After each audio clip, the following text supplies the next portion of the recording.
Day 2, I drove to Taco Bell to pick up some food. So now I hit a few edge cases on the way here that was kind of weird. Like it tried to go into a right turn for some strange reason.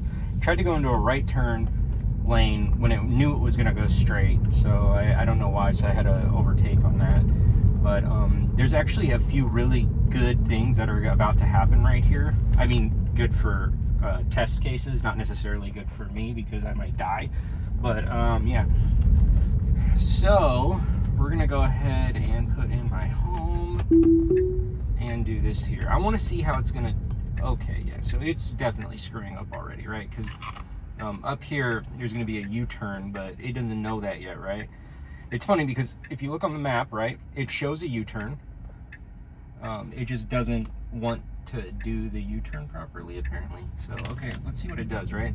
It needs to go through, transfer, like, a bunch of lanes. Yeah, it's not going to make it. And if I don't take this, I have to go all the way down and change. So, there's one takeover within, 5 minutes of starting, or within 2 minutes of starting it, but... yeah, so definitely some weirdness going on. Definitely not ready for prime time yet. And like I said in my last video, I don't know, my last video kind of cut off, so I'm kind of sorry about that. I think either my camera overheated or I ran out of space. Not exactly sure which one. Which this one, it might happen as well, since I'm not looking at the camera as I'm driving, so I don't know if it's gonna just randomly stop or not. Right now I could be talking to myself and I have no idea, but we're gonna see here what is gonna happen. Actually, let me check here. Yeah, okay, so it's still playing. So light just turned green. I'm not gonna trust it to do this because there's a car right next to me and I don't feel like hitting it. So I'm just going to get back into the lane and we'll take on what's gonna happen. So, like, look at this. I don't, what is it doing? Like, what is it doing? It legitimately just tried to kill me. Like, what? Sorry, that's actually kind of funny. Like, it could see, it saw there that there was only 2 lanes that were going to go that way, but for some reason it was like, hey, I got this. It's actually kind of funny.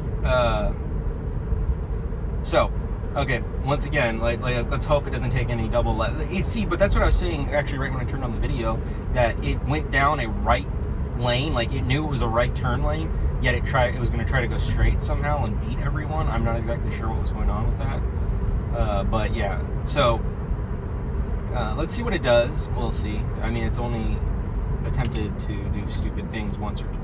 Yeah, so it still freaks out. That's why I was saying this was a good road. This road has a lot of lights on it that'll do like you'll do a left-hand turn, and there's a stoplight on the left, but it doesn't matter for the people going straight. And you can kind of see how the car freaks out about it, right? There's another one that's coming up right here, so you're about to see if it's going to slow down or not. This one kind of lucked out because there's a red right there, but also green's right there, and I don't even think it knows the difference between the two. So we'll find out. There's a car behind me attempting to go faster than what I am. I don't know why. So I'm already going like 10 over. I don't know exactly what it wants, but you never know these people. It's slowing down for some strange reason. Not exactly sure why. The one thing I did notice that was kind of cool, that at least I didn't notice it in the before the FSD, was that the lights on these little gray vehicles now will actually, when they put their brakes on, you can see there's like little red lights that come up on them, which is kind of nice. It's identifying which cars are stopping and which cars aren't. Whether or not it's doing it strictly by color or by sensing of the car getting closer, I would be interested to know how it's actually putting those red lights on, right? Like, what features are they looking at? Are they looking at how fast the cars are going, or are they actually looking at the color of the pixels that the camera's seeing? which once again, that kind of goes into the neural networks to begin with. It's a deep learning neural net from what I've seen, or from what I've heard, but it isn't, they also feed features into it, right? So they mark things that the camera should identify, which is weird because deep learning, depending on what kind it is, you can either have a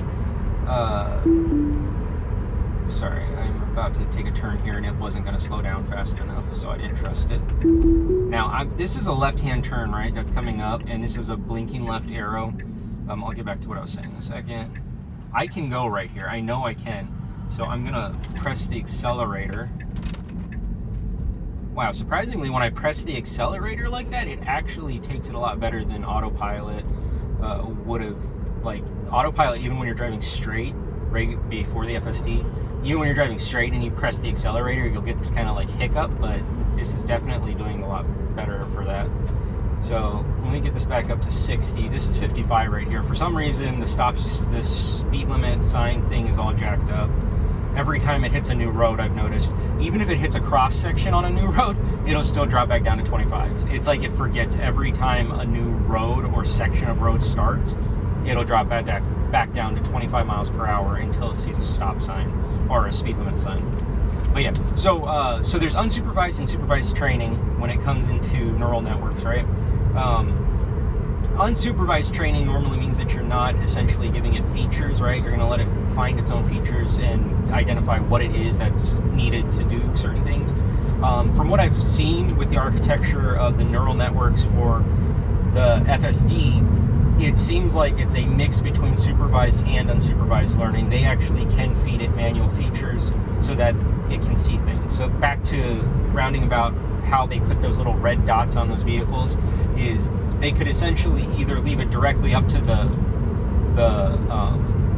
neural net to extract those features from the cameras that it's seeing, or it could be using somewhat a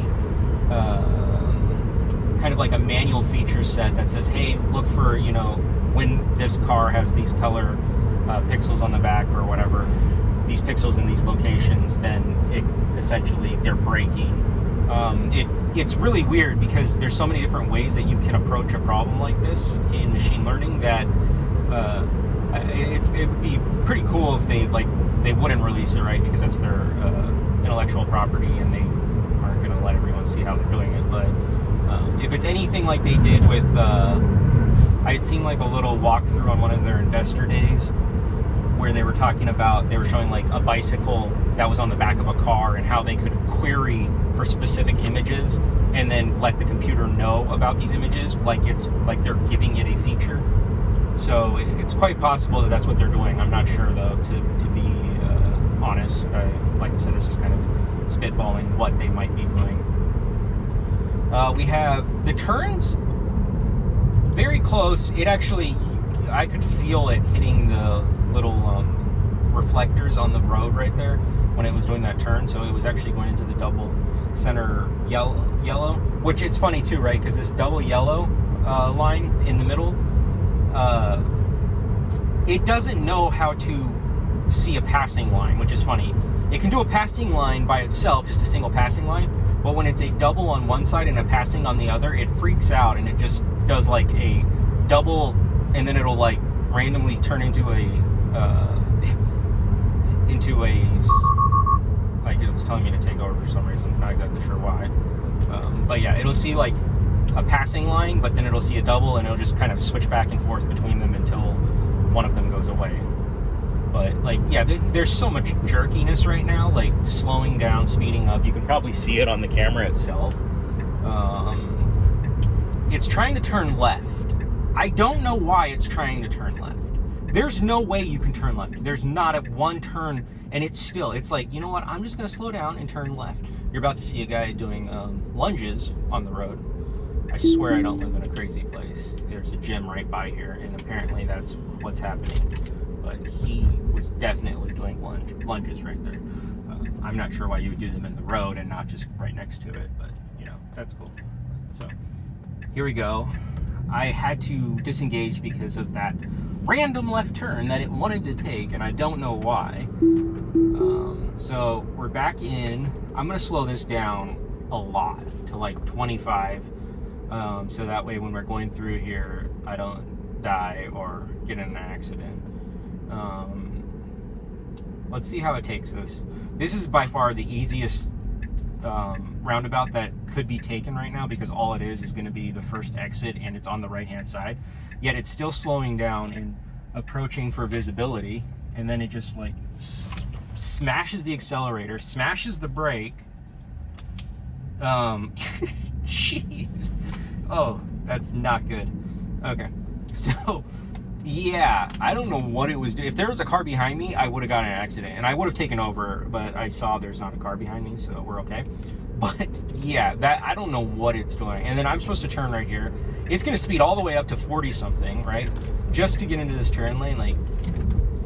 Like this is what annoys me when people talk about AI, right? And how machine learning, like if you look at the amount of money Tesla spent on this and the amount of data that they have, you will see that there is no possible way, as of right now, with our current technology and the current way things are occurring, that we will have any sort of level 5 autonomy. It won't happen. Like mark my word, that's not going to happen. And they say that, it's funny because there's either two things I've noticed.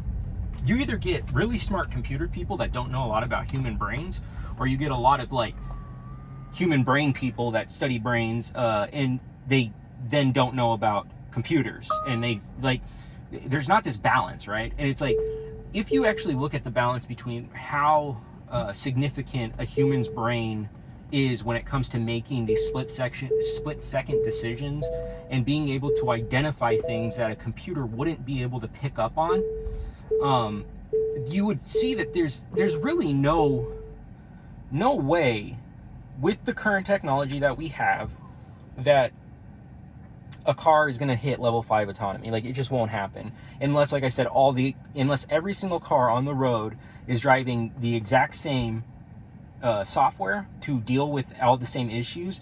That's the only way I would be able to see it like that.